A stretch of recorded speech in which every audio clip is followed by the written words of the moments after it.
이 폰은 스마트폰에 카메라 기능을 넣은 게 아니고 카메라에 스마트폰을 넣은 그런 느낌이랄까요?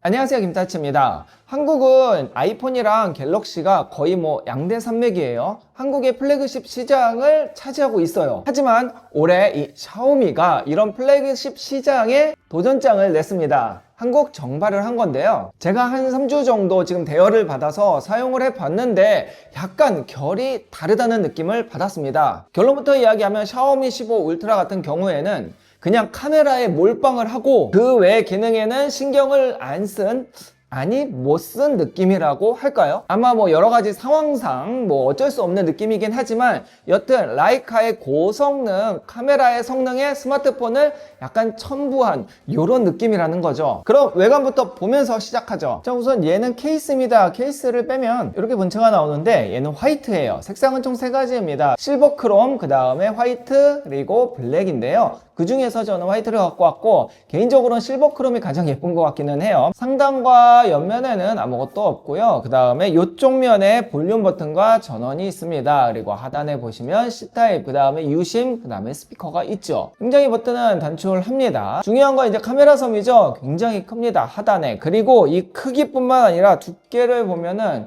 이 두께도 너무 두꺼워요. 그래서 저는 이게 장점이긴 한데 또 단점이 되는 거죠. 카메라 관련해서는 뒤에 다시 이야기하고 외관은 그렇게 생겼습니다. 이쪽에 펀치홀이 있고요. 자, 화질 굉장히 좋고요. 그리고 하나 너무 좋은 게 인식이 너무 빨라요. 대충 눌러도 너무 잘 풀려요. 그리고 지문뿐만 아니라 여기 보시면은 얼굴까지 인식을 잘 하고 있습니다. 화면 크기는 6.73인치 꽤 큰 화면을 가지고 있고 무게는 229g입니다. 웃긴 거는 색상마다 약간의 무게 차이가 있다는 건 좀 신기하긴 하네요. 재질의 차이인 것 같아요. 심도 듀얼 나노심을 지원을 해요. 외관은 여기까지 보죠. 다음은 디스플레이의 화질 그 외의 특징들을 볼게요. 자, 먼저 정보를 보면 512에 16입니다. 한국 정발 제품은 512에 16으로 정발을 했고요.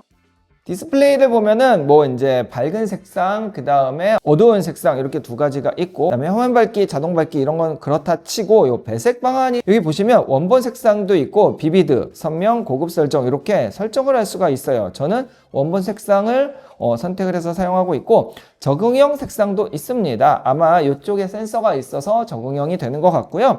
아니면 이렇게 색상을 따스함, 시원함 이렇게 사용자 지정까지 되어 있는데 잘 모르면 저는 원본 색상 추천드리고요. 다음에 재생률을 보시면은 여기 기본으로 이렇게 되어 있는데 이제 사용자 지정을 하게 되면 여기에서 120Hz, 60Hz 둘 다 선택이 가능해요.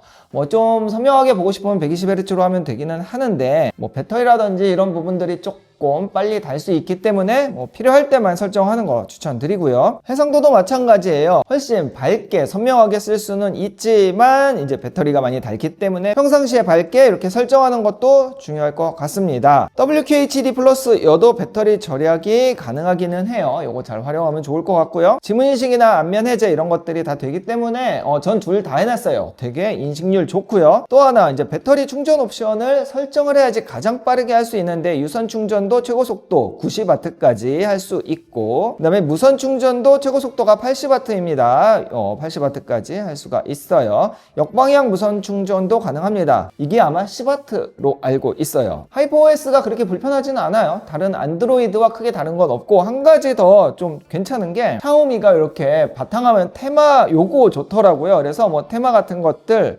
구매해서 사용할 수도 있지만 무료도 되게 많아요. 이렇게 다운로드해서 사용해도 되고요. 아니면 배경 화면만 고화질로 예쁜 것들 많아서 기분 전환할 때 써도 되고 벨소리나 글꼴들도 선택해서 사용할 수 있습니다. 샤오미가 이런 건 좋더라고요. 가장 중요한 카메라 부분을 이야기해 볼까요? 우선 스펙부터 보면 자, 이렇게 총 4개의 카메라가 있죠. 하나, 둘, 셋, 4개. 먼저 초광각 카메라 같은 경우에는 14mm 굉장히 광각입니다. 그리고 라이카 기본 카메라 같은 경우에는 23mm이고요. HDR 기본 카메라, 그러니까 색감을 굉장히 잘 잡아주고 역시 5000만 화소입니다. LIT900 센서를 넣었고 이게 중요한 거 1인치 센서예요. 2억 화소를 넣지 않아도 괜찮은 게 1인치예요. 그러니까 빛을 잘 받기 때문에 스마트폰에 1인치 들어간 건 처음 본 것 같습니다. 굉장히 사진이 잘 나와요. 다음은 기본 망원이에요. 70mm. 70mm로 들어가고요. 70mm면 실내에서 상반신 찍기가 쉽지는 않을 정도 망원이고요. 5000만 화소 f1.8입니다. 초망원 100mm예요. 얘가 2억 화소인 거죠. f2.6이고요. 그래서 이 초망원으로 멀리 있는 걸 확 당겨 찍어도 센서가 2억 화소이기 때문에 어느 정도 화질이 나온다는 거예요. 그리고 결과물 보기 전에 저는 한 가지 너무나 마음에 든 부분이 있었습니다. 바로 라이카 리미티드 에디션 워터마크예요. 자, 여기 카메라에서 설정을 처음에 하면 되는데 이 스위치 표시를 켜놓고 검은색을 하던 흰색을 하던 이렇게 선택을 하면 여기 이렇게 나온다는 거예요. 그래서 가로로 찍으면 이렇게 아래쪽에, 그리고 세로로 찍으면 이렇게 세로 아래쪽에 워터마크가 생긴다는 거죠. 이 라이카 로고가 정말 중독성이 있더라고요. 그럼 결과물을 한번 볼까요? 자, 먼저 사진부터 보면 이렇게 0.61, 2, 3, 4.3이 있습니다. 이렇게 위로 올리면은 이 화각이 나와요. 우선은 초광각부터, 그리고 1배, 그리고 3배 망원이고요. 70mm, 그리고 4.3, 그리고 120배 줌이 좋기 때문에 한번 쭉 올려 볼게요. 어떤 걸 찍을 거냐면 저 위에 여기 글씨가 있어요. 이게 어느 정도 되는지 한번 볼게요. 카메라는 이렇게 쓰면 되고요. 또 여기 보시면 여기 라이카 비브란트, 그 다음에 어센틱. 저는 이제 어센틱 색상이 좀 더 좋더라고요. 이런 색상, 아니면은 비브란트는 이렇게 채도가 약간 다르죠. 이렇게 찍을 수 있다는 점. 그래서 사진은 이렇게 보시면 되고요. 동영상의 경우에는 이렇게 있는데요. 여기 보시면은 8K까지 가능합니다. 이제 프레임은 30프레임까지 가능하고, 4K는 프레임을 좀 바꿀 수 있는데 120까지 바꿔서 나중에 이제 슬로우로 쓸 수 있다는 거예요. 그래서 4K 120은 굉장히 유용하고, 그 다음에 또 중요한 거는 여기 보시면은 다른 건 뭐 그렇다 치지만 요 손떨방이 되게 중요한데, 보이셨나요? 자, 여기에 손떨방 누르는 순간 화각이 좀 좁아졌죠? 그러면서 2.8로 바뀌었습니다. 잘라서 이게 보정을 해준다는 건데, 요거는 테스트를 한번 해볼게요. 사실 가장 많이 쓰는 게 이제 1배이기 때문에 요거 한번 테스트를 해볼까요? 자, 이렇게 닌자 걸음으로 걸으면 되게 잘 찍히겠죠. 근데 우리가 브이로그 할 때 이렇게 못 찍는 경우도 있잖아요. 약간 이렇게 터덜 이렇게 터덜 걷는 경우도 있는데, 그럴 때도 지금 굉장히 부드러워요. 위아래도 잘 잡아주기 때문에 이 손떨방 기능은 굉장히 좋다고 느껴지고, 하는 김에 1배 말고 다른 배수도 한번 해볼까요? 아예 확 당겨서 4.3 가장 망원으로 한번 찍어 보겠습니다.